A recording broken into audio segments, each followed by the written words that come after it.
Doc, eto na mga tanong for you. I'm ready. Yes, mula kay Lea Gonzalez Padilla. Pwede ba daw uminom yung buntis ng pain reliever kasi masakit yung ngipin eh? Ang sagot dyan, Lea, pwede naman kasi may mga pain relievers naman na safe sa pregnancy tulad ng paracetamol, so pwede yan. Pero ang advice ko dyan, Connie, kay Lea, kasi pag sumasakit ang ipin natin, ibig sabihin may problema dyan.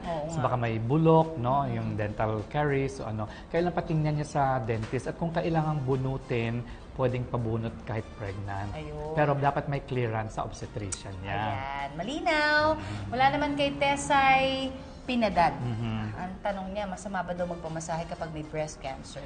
Ang sagot naman natin dyan, Connie, ay depende yan kung anong stage ng breast cancer. No? Kasi kung ang breast cancer niya ay stage 3 o stage 4, ibig sabihin may metastasis na yan sa, nakalabas na siya sa May breast. iba ng No? organs, May nasa lymph node na, yung stage 4 yan, may distant metastasis na yan, baka pwede sa bone. So, pag nagpamasahe siya, baka naman kasi very sensitive na yung parte ng bone na naapektuhan. Kung minsan, friable na yan. So, hindi advisable na magpamasahe ng ganung stage. No? Baka masakit na rin. Baka masaktan siya. At yung mga komplikasyon kasi na makikita natin, kung may mga bone metastasis na ay, siyempre, dapat Of course. dapat iisipin Iwas na, natin yan, iiwasan natin.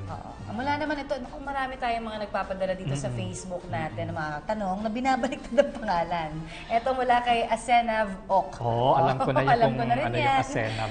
Sabi niya, 1 year and 3 months na daw siyang hindi dinadatnan ng menstruation. Delikado ba daw yan? Ang hindi natin kasi alam, Connie, kung anong age ni Asenav, no? Pwede siyang adolescent, pwede rin siyang reproductive age, pwede rin siyang menopausal kasi iba-iba ang dahilan. Right. So kung lagyan natin na reproductive age siya at kapanganak lang niya mga 1 year ago, fully breastfeeding siya, pwedeng madedelay yung pagbalik ng kanyang regla, no?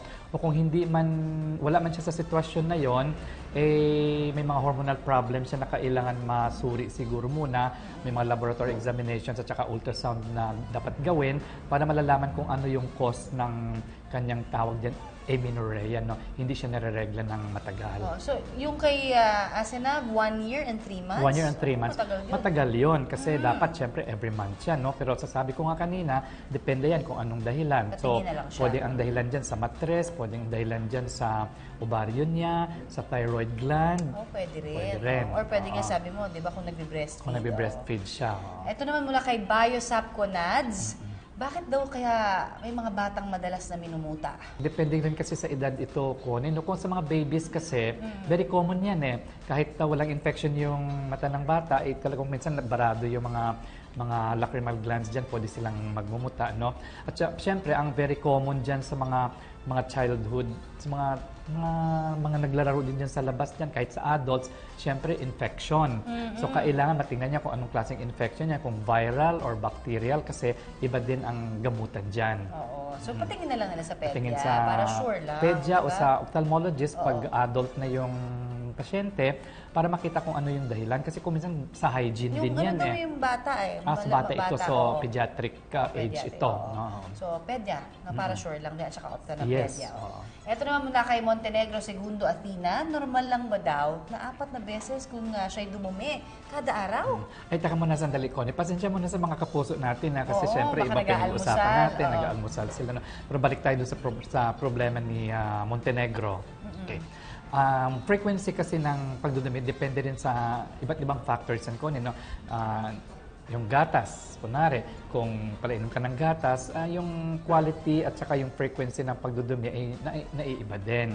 Kung puro ka lang karne din, so iba din yung quality, iba din yung frequency ng pagdudumi. No? Pero kailangan kasi masuri din yung stool, no? Yung dumi, para makita doon kung may parasitism ba, kasi pwede rin magiging cause yan ng frequent bowel movement. Right, Pwede ring blood kung may problema doon sa gastrointestinal tract niya mula sa tiyan hanggang doon sa pinakaibabang parte ng bituka hanggang puwet. May mga polyps kasi diyan kung minsan. Pwede ring cancer, no?